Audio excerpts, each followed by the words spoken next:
Microsoft showed 60 games on stage at E3 2019, 14 of them from the brand new Xbox Game Studios, and even revealed the specs for the upcoming next-generation Project Scarlett console. Microsoft showed the gaming world that gaming is for everyone, with their most diverse lineup of games ever, and plans to bring the Xbox experience to everyone. 3 key strategies will bring Xbox to the forefront of gaming like never before. But one thing was missing, and that was part of the strategy to bring Xbox to the top of next generation.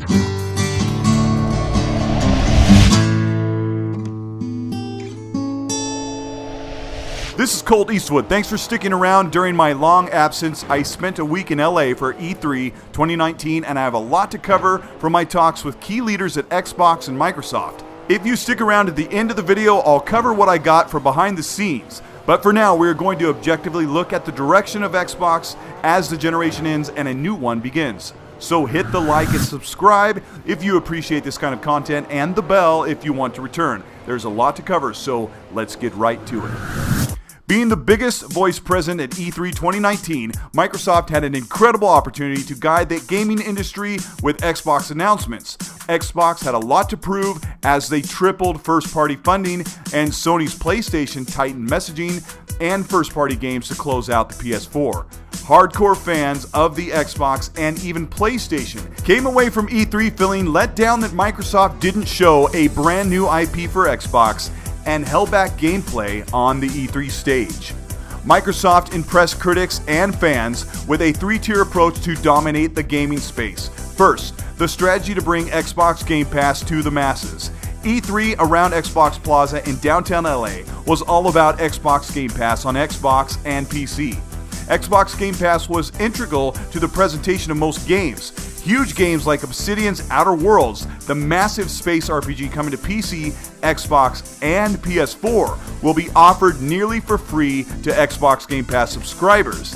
It cannot be understated how accessible games can be when they are included with Xbox Game Pass. Microsoft knows this and throws out the time-age tradition to rely on unit sales to gauge the success of a game. Obsidian and Private Division didn't plan on opening the show with their game Outer Worlds, but Microsoft insisted, and before Phil Spencer hit the stage, they wanted games to be the first thing you saw. To further cement the value and the power of Xbox Game Pass, Ori and the Will of the Wisp was shown, this time in menacing form with towering angry bosses lurking over Ori, and then an emotionally charged, dark and sinister Kate trailer for Gears 5 that pulls the Gears of War series out of the dude bro shoot and chainsaw combat into a sprawling open world with a haunting story of struggle, betrayal mixed with testosterone-driven perspectives, as the game will pick up right where 4 left off. Over the course of the next year until E3 2020, Xbox has a surprise hit on their hands with Ninja Theory's long-developed Bleeding Edge. Bleeding Edge is a multiplayer competitive melee-based team game with outlandish, expertly animated characters. Bleeding Edge combines the perfect combat of Heavenly Sword with the allure of arena team-based games that have delighted millions over the past couple of years. At first leak, Bleeding Edge saw harsh criticism as fans hoped that Ninja Theory's next game would be a story-based, fresh new IP. Instead, what we are getting is a vibrant, slick, fun, and brutally competitive game with high stakes, great production values, and lovable characters brought to life. Another game coming to Xbox Game Pass. Bleeding Edge is coming to Xbox and PC in beta on June 27th. Battletoads is the last game promised for Xbox and Game Pass in the coming year. Talking to the developer lead and animators, they are proud of this Saturday morning cartoon version of Battletoads that plays much like TMNT Arcade and Streets of Rage, with mix and match levels to keep up the challenging gameplay. But fans were hoping and demanding a new mature game on Xbox. And the Blair Witch Project had audiences surprised with a first-person horror cinematics from the team that brought us the creepy Observer that really nailed the feeling of being in the shoes of a Blade Runner. Blair Witch is slated to come to Xbox and PC this summer on August 30th. Still not a new IP. Curious if a 20-year-old movie will resonate on the gaming screen. Also not a new IP, but new to consoles and exclusive to Xbox, is Crossfire X, a Chinese Counter-Strike clone that is over 10 years old and looks it, but an Xbox version is coming in an updated form next year. New to most, but still not a new IP. To prove that Xbox Game Studios has games ready for the Xbox One before next generation, they showcased almost 40 new indie games that are coming to Xbox and Xbox Game Pass. Some of them have been long awaited, some look promising, and others look like what you would expect from small teams finding a home and an audience because of Xbox Game Pass. When the show closed and the entire E3 week came to an end, everyone was asking for 2 games from Xbox, a brand new story-driven IP and long-rumored Fable 4. Xbox Game Studios just came together about a year ago, and most know that a game takes at least 3 years to develop. Unfortunately for Xbox fans that crave exclusives that will never go to a competing console, Xbox Game Studios has a handful of releases nearly ready that will be multi-platform, like Outer Worlds, Wasteland 3, and even the incredible-looking Minecraft Dungeons. This leaves about 4 to 5 studios deep in development of the next big Xbox game exclusive for next generation, solely because of timing. This console generation is coming to a close, and the Xbox One was not a runaway success, except for North America, where it has done incredibly well. We'll get to that in a moment, but as games are readied from these talented studios, Microsoft will have a handful of hot games to sell, an amazing new powerful console in 2020, and we'll get to that in a minute as well. Since this console generation is coming to a close in the next 12 months, Microsoft had 2 options: show their cards early to gain a much needed shot of goodwill with the world watching Xbox, or save the best for last to sell the idea of a new Xbox and a new Xbox console. In hindsight, in my opinion, showing Halo Infinite's world early in 2018, 2 years from release, put Halo in a bad marketing place. Microsoft would benefit more from a tease a year out and gameplay montages and showcases in the months before the Scarlett. This is why Halo Infinite gameplay was not shown at E3 2019. But Gears 5 comes out in 3 months. Why was gameplay of Gears 5 not shown on the stage at the E3 briefing? Microsoft showed gameplay of Horde Escape the very next day in the continuation of E3 at Inside Xbox, showing thousands of people the game being played by attendees in the Xbox Plaza and Mixer Dome after the fact. But why not show a minute of that gameplay after the pre-rendered cinematic at E3? Xbox and the Coalition have plans to unfold each panel of the Gears 5 experience week by week, showing the Horde Escape, versus and competitive modes, and finally, campaign gameplay just before launch. But the competition shows a ton of consecutive gameplay long before launch their new games. But just as E3 viewers are still complaining about a lack of gameplay shown at the Xbox briefing, developers lamented that showing gameplay at a big conference like E3 does more harm than good for the game. Yes, gamers and critics want to see gameplay over cinematics every single time because they can develop a report of how the games will look and play. In the wake of downgrade hit pieces like Puddlegate, Ubisoft's downgrades, and nitpicking things that are removed along development, developers have felt more comfortable showing gameplay once the game is nearly finished, to deliver the most honest version of the game to paying customers. Yes, gameplay of Halo Infinite exists to be captured, but 343 feels it is too early to show, and they were right. Critics are already picking apart lighting and detail work on the in-engine cutscene meant to be the opening Halo Infinite cinematic.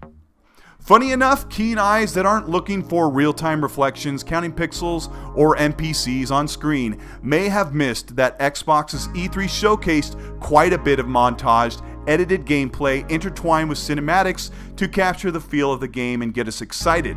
Experts are in agreement that showing gameplay sequences, although demanded by starving game fans, has been shown to slow down the show's pacing.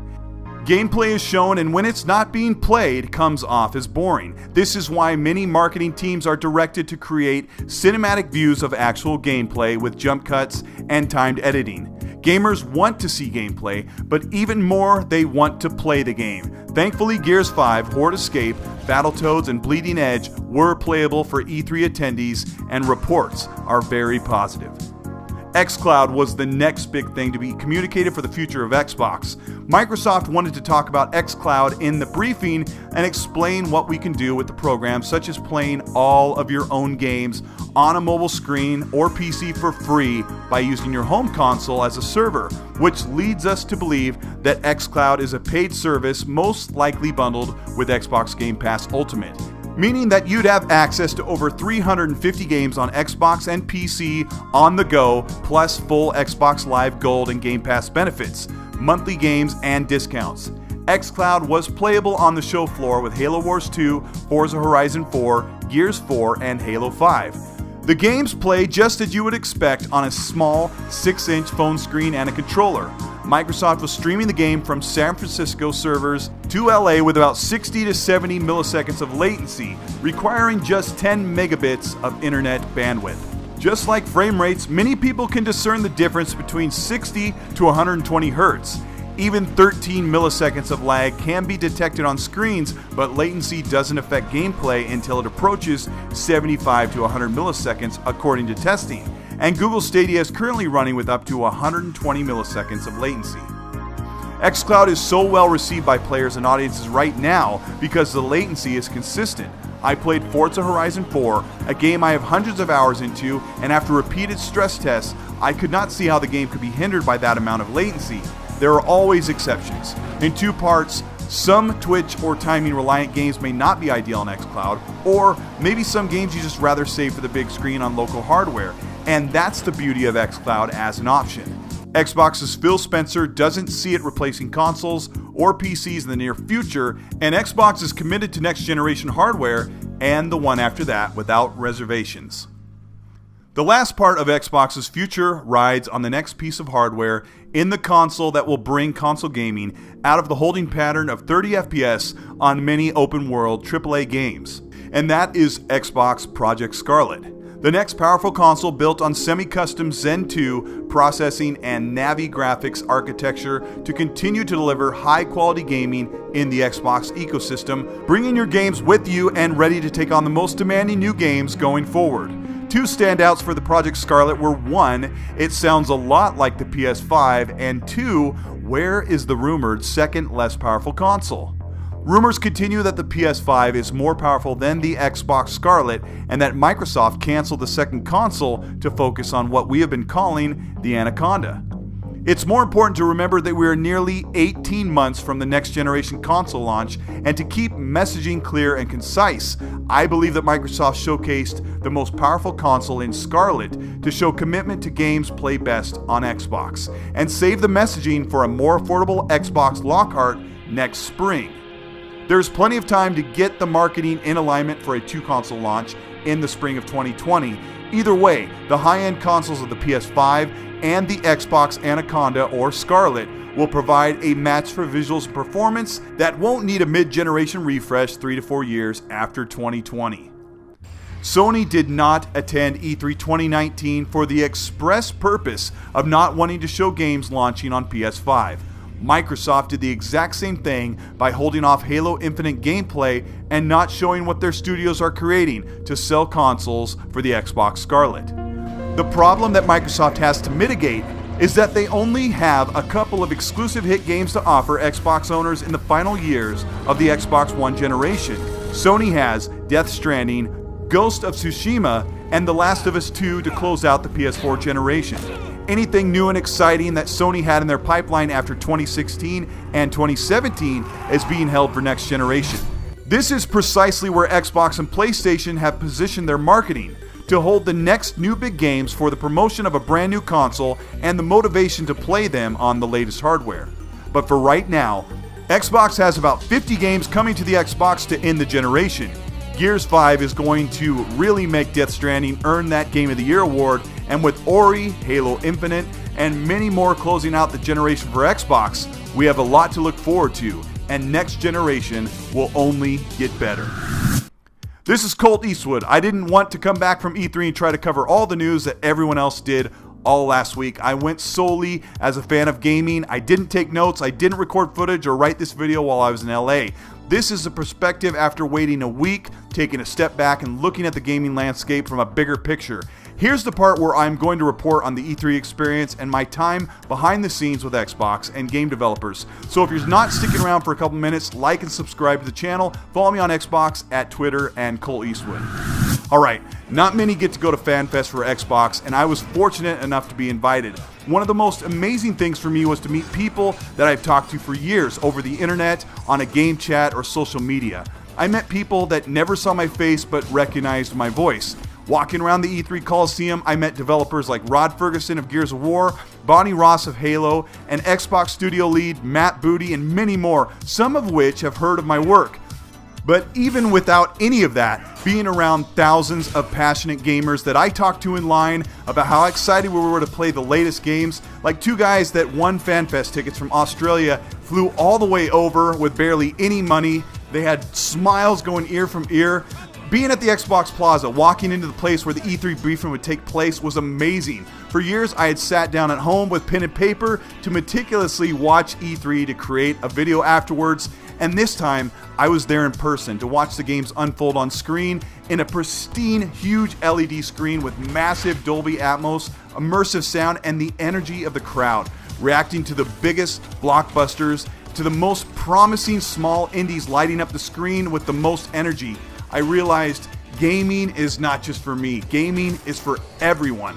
Microsoft made it very clear that everyone loves games in some form or whatever type of game brings them joy. I learned that us hardcore gamers are in the minority. We still drive the industry as we demand bigger and better games. The Xbox leadership cares about what we want on the platform, and they had to make those tough decisions to hold back some of the most absolutely pinnacle teases for next generation launch next year, because the Xbox brand is more than just the Xbox One, and this is their chance to ramp up something really special that was lacking in recent years. I talked to the leads at working on xCloud. They were making sure everyone got their hands on with xCloud because the new tech brings so much skepticism.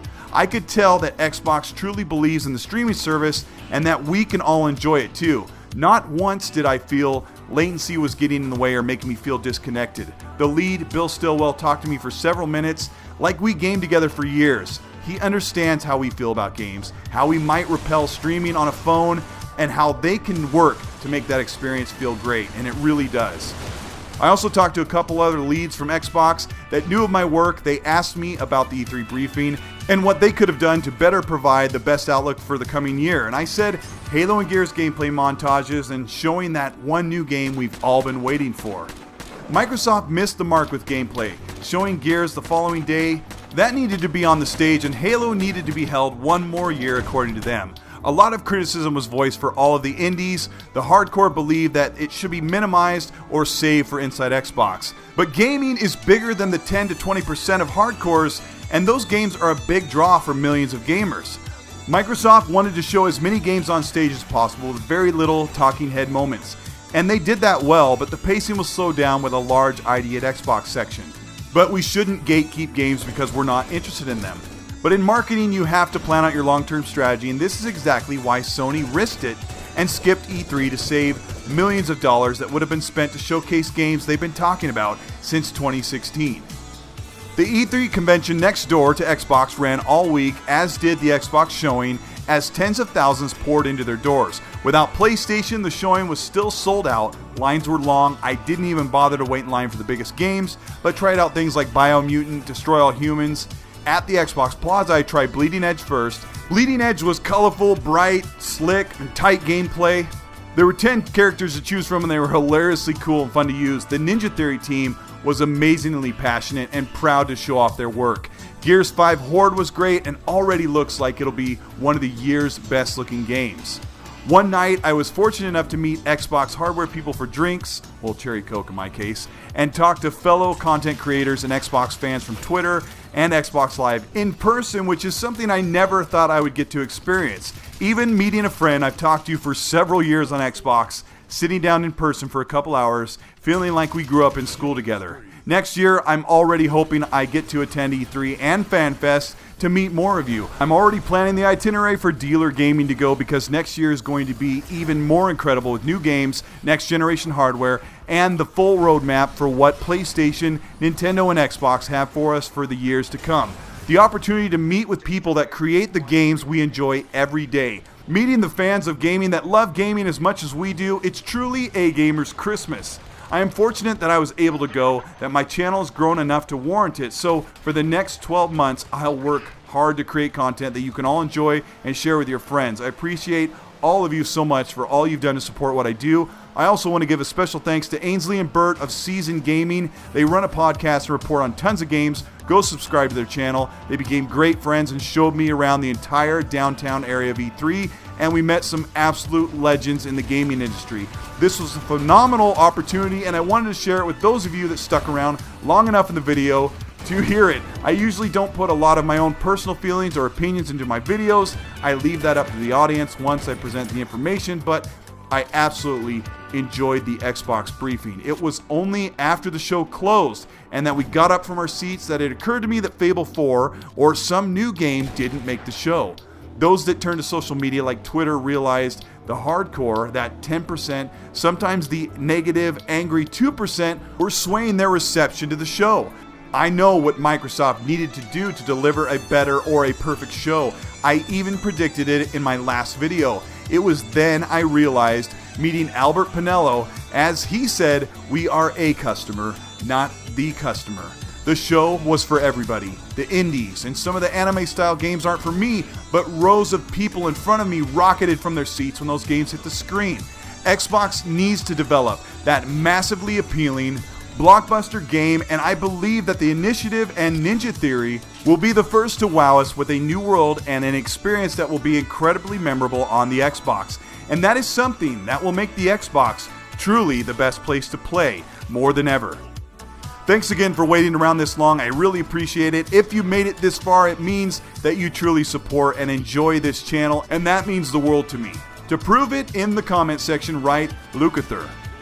That comment section will be a bit divisive, so try and be courteous, leave some constructive criticism, and watch out for that bitter 2%. And as always, be nice.